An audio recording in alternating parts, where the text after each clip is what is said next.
Have you ever heard that medieval people thought sadness was caused by black bile? Or that anger came from an overheated liver? Or that the best cure for a broken heart was bloodletting? Here's a better question. What if most of what you've heard about medieval psychology is actually wrong? Not because medieval people were stupid, but because the stories we tell about them are missing the full picture. In this video, we are not going to laugh at the past. We are going to understand it. We'll look at 3 popular beliefs about medieval psychology, beliefs that sound ridiculous on the surface, and ask a simple question: where did these ideas really come from? And were medieval people as confused as we think? Before we begin, here's something I ask every viewer. If you enjoy history that respects the past instead of mocking it, take a moment and subscribe. And if this video makes you think differently about medieval minds, hit the like button. It takes 2 seconds, and it tells YouTube you want more content like this. Now, let's separate medieval fact from medieval fiction. Have you ever been told that medieval people believed your entire personality was controlled by 4 mysterious fluids sloshing around inside your body? That sadness was nothing more than too much black bile, that anger was simply your liver running too hot, and that the cure for almost any emotional problem was opening a vein and letting the bad stuff drain out? Most of us have heard this story, and most of us have laughed at it. But here is where the story gets strange. What if medieval people weren't as confused as we think? What if their system of the 4 humors was not just nonsense, but actually the most sophisticated psychological framework the world had seen for over 1,000 years? Imagine living in a time when there were no brain scans, no antidepressants, no talk therapy as we know it. Imagine watching someone you love fall into a deep, crushing sadness, and having no vocabulary for depression, no word for chemical imbalance, no understanding of trauma. What would you do? You would build an explanation from what you could see. You would notice that when people were sad, they often looked pale, cold, and sluggish. You would notice that when people were angry, they seemed hot, flushed, and aggressive. And you would begin to connect emotion to the body in ways that felt real, because in many ways, they were real. The humors were wrong about the science, but right about something deeper. They understood that the mind and body are not separate. They understood that what you eat, how you sleep, and the air you breathe can change how you feel. They understood that sadness has a physical weight, that anger has a physical heat, and that love can make you physically ill. That is not stupidity. That is observation without modern tools. And when you stop laughing long enough to really listen, you begin to realize that medieval psychology was not a joke. It was a first draft. 1,000 years of doctors, monks, and healers trying to comfort suffering people with the only language they had. So before we dismiss them completely, let us sit with that discomfort for a moment. What if our own psychology, 100 years from now, looks just as strange to the future as their humors look to us? What if the things we believe today about serotonin, about trauma, about the very nature of consciousness are not final truths, but just better guesses? That question should make you curious. It should make you uncomfortable. And it should make you want to understand what medieval people actually believed, not just what we have been told to laugh at. Because the humoral system was not one idea. It was 4 ideas working together, and the way they described sadness, anger, and even love was more subtle than any meme has ever admitted. So let us begin with the first and most famous of those ideas, the one about sadness and that dark, mysterious substance they called black bile. You have heard this before, probably as a joke. Medieval people thought depression was nothing more than a fluid problem, that melancholy meant your insides were flooded with some imaginary black ooze, and that the cure was simply to drain it out. It sounds ridiculous, and on the surface, it is easy to laugh.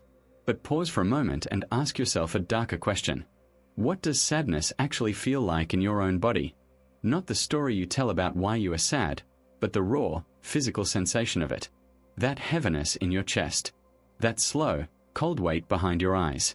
That feeling of being drained, emptied, hollowed out from somewhere deep inside. Now imagine you are a medieval doctor, and a patient sits before you who cannot eat, cannot sleep, cannot stop crying, and describes their sadness as a physical darkness pressing down on their lungs.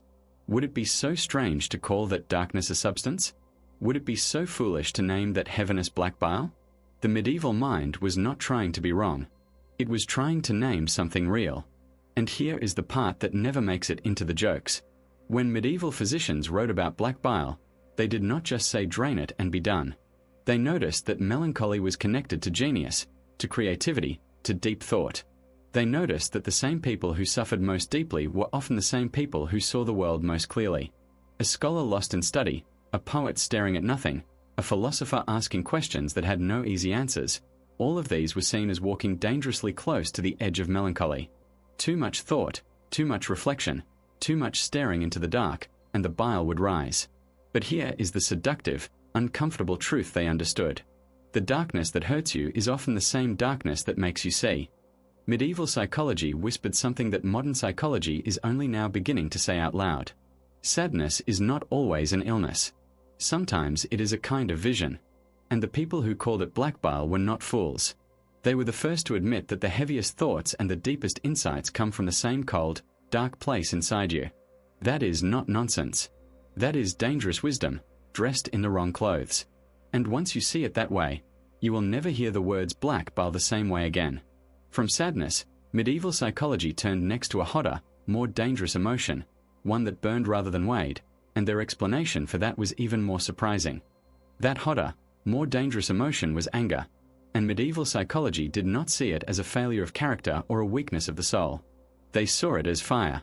Literal, physical, burning fire, trapped inside your body and looking for a way out. They believed anger came from yellow bile, a hot and dry substance produced by the liver, and when that bile overheated, when it boiled up from somewhere deep in your core, it turned you into something else. Your face flushed. Your voice rose. Your hands trembled. You became, for a few moments, a different person. And here is where medieval thinking becomes unsettling in a way modern psychology rarely dares to go. They did not ask you to apologize for your anger and move on.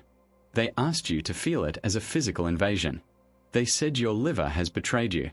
Your blood is too hot. Your body has started a fire that your mind cannot control. That is a terrifying thought, is it not? That your own body might turn against you without permission, that the heat rising in your chest might not be your fault at all, but simply a failure of your internal climate. And yet, there is something strangely freeing in that idea.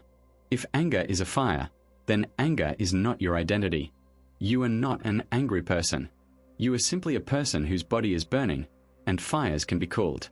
Medieval doctors recommended cold baths, cooling foods, rest, silence, and sometimes bloodletting, not to punish you, but to lower your temperature. They treated rage like a fever. And they noticed something that we often forget. Anger feels hot. It literally raises your body temperature. It quickens your pulse. It makes you stronger for a moment and then leaves you exhausted and ashamed. They were wrong about the liver, but they were not wrong about the fire. Anyone who has ever felt real rage knows that heat.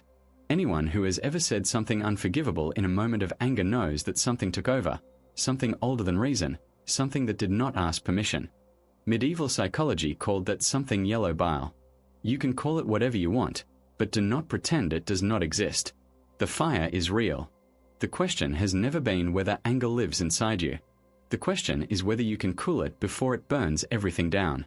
And after fire came something even stranger, something medieval doctors diagnosed as a sickness of the heart that looked almost exactly like love, but felt exactly like dying. That something was lovesickness, and no, that is not a joke. Medieval physicians gave it a Latin name, amor harios, and they treated it with the same seriousness they gave to plague and fever because they had watched it kill. You have felt something like this, even if you have never admitted it out loud. That moment when desire stops being pleasant and starts being unbearable.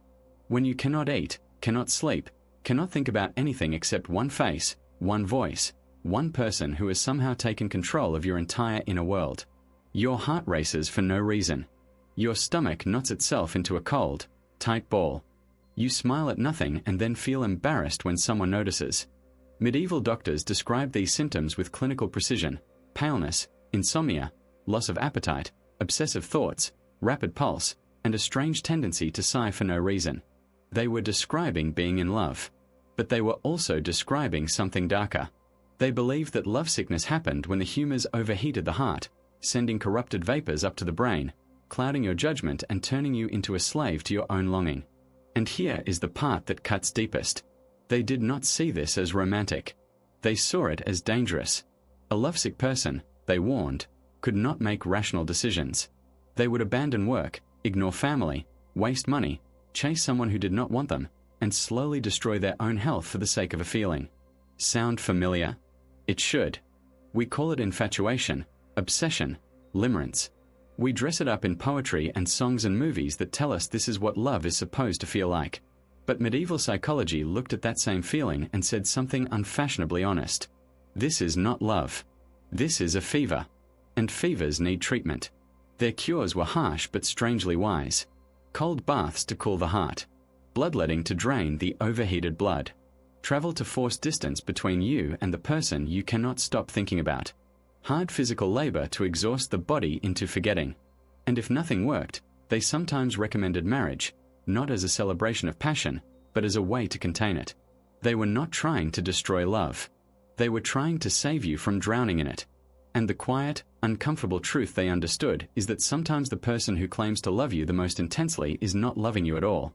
They are burning alive, and they have mistaken the fire for devotion. Medieval psychology ended its study of the mind with one final, unsettling conclusion, that some suffering has no cure, only endurance. And that is where our next story begins.